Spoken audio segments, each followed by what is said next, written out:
తాకట్టులో ఉన్న బంగారం అమ్మాలనుకునే వారి ఇన్ఫర్మేషన్ ఇస్తే దాని వాల్యుయేషన్ బట్టి మీకు కమిషన్ కూడా ఇస్తుంది గోల్డ్ హబ్. ఢిల్లీలో ఎన్డీఏ పక్షాల సమావేశం జరుగుతూ ఉంది.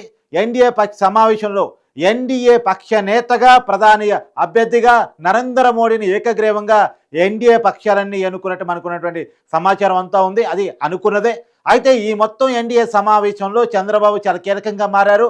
ఆయన చక్రం తిప్పుతున్నట్టు రాష్ట్రానికి కూడా కీలక మంత్రి పదవులు రాబోతున్నట్టు ఎన్డీఏతో అటు బీజేపీలో కీలకమైనటువంటి కండిషన్స్ కూడా చంద్రబాబు పెట్టడం మనకు అనుభవవుతున్నటువంటి విషయం. సరే, కీలకమైనటువంటి మంత్రి పదవులు కూడా రాష్ట్రానికి రాబోతున్నాయి.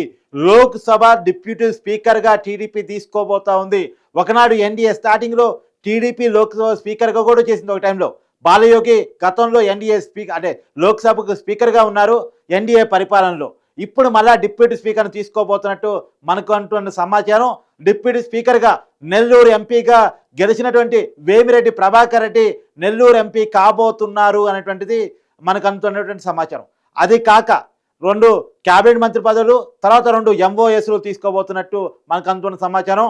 2 ఎంఓఎస్ల్లో ఒకటి శ్రీకాకుళం సంబంధించినటువంటి ఎంపీ కింజరపు రామ్మోహన్ నాయుడు, ఎవరైతే ఎర్రనాయుడు కొడుకున్నారో, ఎవరైతే హ్యాట్రిక్ సాధించున్నారో 2014లోను 2019లోను 2024లోను 3 సార్లు వరుసగా ఎంపీగా గెలిచినటువంటి కింజరపు రామ్మోహన్ నాయుడిని క్యాబినెట్ మంత్రి పదవి తీసుకోబోతున్నట్టు మనకు అందుతున్న సమాచారం. మరొక క్యాబినెట్ పోస్ట్ కూడా ఉండబోతా ఉంది. అది ఎస్సీకి ఇవ్వాలని చెప్పేసి టీడీపీ భావిస్తోంది.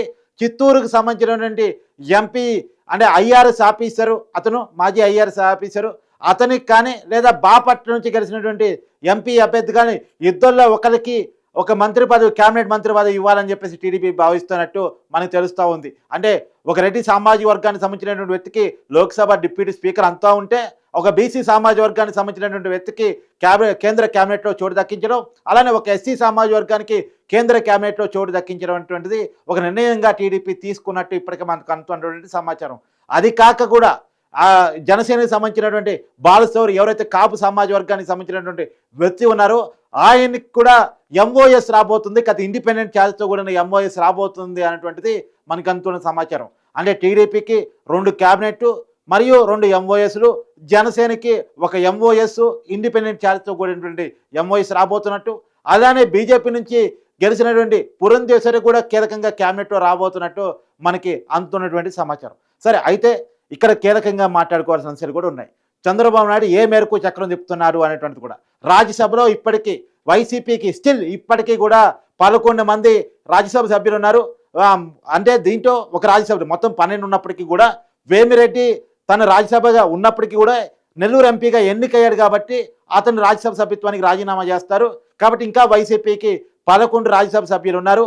ఆ 11 రాజ్యసభ సభ్యుల్లో కూడా అయోధ్య రామిరెడ్డి, తర్వాత వైవి సుబ్బారెడ్డి, తర్వాత విజయసాయిరెడ్డి, ఈ 3 మినహాయించేసి మిగతా వాళ్ళందరినీ కూడా అయితే బీజేపీలో లేదా టీడీపీలో విలీనం చేయడానికి చర్చ జరుగుతున్నట్టు కూడా మనకు అందుతున్న సమాచారం. అయితే ఒకటి ఇక్కడ కీలకంగా మాట్లాడుకోవాలి. ఇప్పుడు మారిన బలాబలాల ప్రకారం ఎవరైనా రాజ్యసభ సభ్యులు ఖాళీ అయితే వైసీపీకి వచ్చే ఛాన్స్ లేదు, టీడీపీకి వచ్చే ఛాన్సే ఉంది. ఎందుకంటే రాష్ట్రంలో టీడీపీ బలం విపరీతంగా పెరిగింది. 135 స్థానాలతోటి టీడీపీ పెద్ద పార్టీగా రాష్ట్రంలో ఆంధ్రప్రదేశ్లో అవతరించడం జరిగింది ఎమ్మెల్యే పోస్టులతో. అది కాకుండా 21 స్థానాలతోటి జనసేన గెలవడం జరిగింది. అంటే 2వ అతిపెద్ద పార్టీగా జనసేన ఉంది. కేవలం 11 స్థానాలతో 3వ పార్టీగా మాత్రమే వైసీపీ ఉంది. అంటే ప్రతిపక్ష హోదా కూడా దక్కని పరిస్థితుల్లో వైసీపీ ఉంది. కాబట్టి రేపు రాజ్యసభ కంటిన్యూ కావాలన్నా, ఇప్పుడు ఏదైనా అవసరాలు తీరాలన్నా ఖచ్చితంగా అధికారంలో ఉంటే అవసరం. కాబట్టి వైసీపీ రాజ్యసభ సభ్యులు కూడా ఖచ్చితంగా ఆలోచించే పరిస్థితిలో ఉన్నారనేది, వాళ్ళతో ఆల్రెడీ చంద్రబాబు నాయుడు టచ్లోకి వెళ్ళినట్టు మనకు అందుతున్న సమాచారం. వైసీపీ రాజ్యసభ పక్షం కూడా వీటివైపు వస్తున్నట్టు మనకు తెలుస్తూ ఉంది. అయితే ఇంకో కీలకమైన అంశాన్ని మీకు చెప్పే ప్రయత్నం చేస్తున్నాను. రాబోయే ఇప్పుడైతే చంద్రబాబు నాయుడు ఎన్డీఏ కన్వీనర్ కాబోతా ఉన్నాడు. ఆంధ్రప్రదేశ్ ముఖ్యమంత్రిగా 12వ తారీఖు ప్రమాణ స్వీకారం చేయబోతా ఉన్నాడు. 9వ తారీఖు నరేంద్ర మోడీ ప్రధానిగా ప్రమాణ స్వీకారం చేయబోతా ఉన్నాడు. అయితే ఇక్కడ కీలకమైన అంశం ఏంటంటే, మీ అందరికీ ఎక్స్క్లూజివ్ రిపోర్ట్ మనం టీవీ నుంచి అందిస్తూ ఉన్నాం. ఏంటి అంటే, రాబోయే 2 సంవత్సరాల తర్వాత దేశ రాజకీయాల్లో చాలా కీలకమైన మార్పులు రాబోతున్నాయి. అదేంటంటే, బీజేపీ వాళ్ళ ఐడియాలజికల్ ప్రకారం, అంటే వాళ్ళ సిద్ధాంతం ప్రకారం ఒక ఏజ్ దాటిన తర్వాత రాజకీయాల నుంచి రిటైర్ కావాలి. ఇప్పుడు నరేంద్ర మోడీ గారు ప్రధానిగా ఉన్నారు. ఆ ప్రధాని పోస్టు నుంచి ఆయన రిటైర్ కావాల్సిన పరిస్థితి వస్తుంది. కాబట్టి 2029లో మరో కొత్త వ్యక్తితో ఎన్నికలకు పోవాలి. కాబట్టి రెండోది, బీజేపీకి సొంతంగా ప్రజెంట్ మెజార్టీ లేదు. కాబట్టి కొన్ని పార్టీలతో కలిసిన కూటమిగా మాత్రమే ఎన్డీఏ అధికారంలో ఉంది కాబట్టి ఇప్పటికైతే ఎన్డీఏ కూటమిగా 293 స్థానాలు ఉన్నాయి. దీంట్లో బీజేపీగా 240 స్థానాలు ఉన్నాయి. తర్వాత పెద్ద పార్టీగా టీడీపీకి 16 స్థానాలు ఉన్నాయి. తర్వాత మరో పెద్ద పార్టీగా నితీష్ కుమార్కి 12 స్థానాలు ఉన్నాయి. కాబట్టి ఇప్పుడు చంద్రబాబు నాయుడుతో చాలా కీలకమైన అవసరాలు ఎన్డీఏకి ఉన్నాయి. కాబట్టి రేపు రాబోయే కాలంలో కొత్త పార్టీని కూడా ఎన్డీఏలో తీసుకురావాలంటే ఉదాహరణకి డిఎంకే, స్టాలిన్ నాయకత్వంలో డిఎంకేని కూడా తీసుకురావాలి. ఇండియా కూటమిలో ఉన్నటువంటి పార్టీని ఎన్డీఏలో తీసుకురావాలి. రేపు 2029లో కూడా మళ్ళీ బీజేపీని కేంద్రంలో అధికారం తీసుకురావాలంటే చంద్రబాబు నాయుడు అవసరం, తర్వాత ఆయన అనుభవం యొక్క అవసరం కూడా ఎన్డీఏ కనపడుతుంది. కాబట్టి ఆయన డిప్యూటీ ప్రైమ్ మినిస్టర్ చేయబోతున్నారు 2 years తర్వాత. ఆంధ్రప్రదేశ్ సీఎంగా 135 స్థానాలతో ఉన్నటువంటి టీడీపీ సభ్యులు అప్పుడు చంద్రబాబు నాయుడు కనుక ఒకటి రాజ్యసభలోనూ ఇంకోటో కేంద్రానికి వెళ్ళిపోతే అప్పుడు 134 స్థానాలుగా ఉంది. కుప్ప నుంచి మరో కొత్త అభ్యర్థిని టీడీపీ బై ఎలక్షన్లో గెలిపించుకోవాల్సిన అవసరం పడుతోంది. సో 135 స్థానాలతో ఉన్నటువంటి టీడీపీకి అప్పుడు నారా లోకేష్ ముఖ్యమంత్రిగా మారిపోతాడు. 2 years తర్వాత ఆంధ్రప్రదేశ్ సీఎంగా నారా లోకేష్ ఉంటాడు. అంటే నెక్స్ట్ లీడర్షిప్ని టీడీపీ ఎమర్జ్ చేసుకోవటం, అంటే చంద్రనాయుడు కూడా ఏజ్ అయిపోతూ ఉంది. సో అతను కూడా కేంద్ర రాజకీయాల్లో కొంత చక్రం తిప్పాలని కోరిక ఎవరికైనా ఉంటుంది. గతంలో ఆయన ఎన్డీఏ కన్వీనర్గా పనిచేసి ఉన్నాడు, దేశంలో రాజకీయాలు తిప్పి ఉన్నాడు. కాబట్టి ఇప్పటికిప్పుడు ప్రత్యేకమైన పరిస్థితులు ఆంధ్రప్రదేశ్లో ఉన్నాయి. కాబట్టి తనే చంద్రబాబు సీఎంగా ఉండి 2 years తర్వాత రాష్ట్ర రాజకీయాల నుంచి ఆయన రిటైర్డ్ అయ్యి కేంద్రంలో డిప్యూటీ ప్రైమ్ మినిస్టర్గా వెళ్ళి తర్వాత 2029లో కూడా దేశంలో ఎన్డీఏని అధికారంలో తీసుకురావడం కోసం, అన్ని ప్రాంతీయ పార్టీల కూటమిని ముందుకు తీసుకువెళ్ళటం కోసం, బీజేపీతో కలిసిన కూటమిని ముందుకు తీసుకెళ్లడం కోసం పొర్కీ చేస్తాడని చెప్పేసి, అలానే ఇక్కడ నారా లోకేష్ టీడీపీ నెక్స్ట్ లీడర్షిప్గా ఎమర్జీ చేసుకోబోతున్నారు.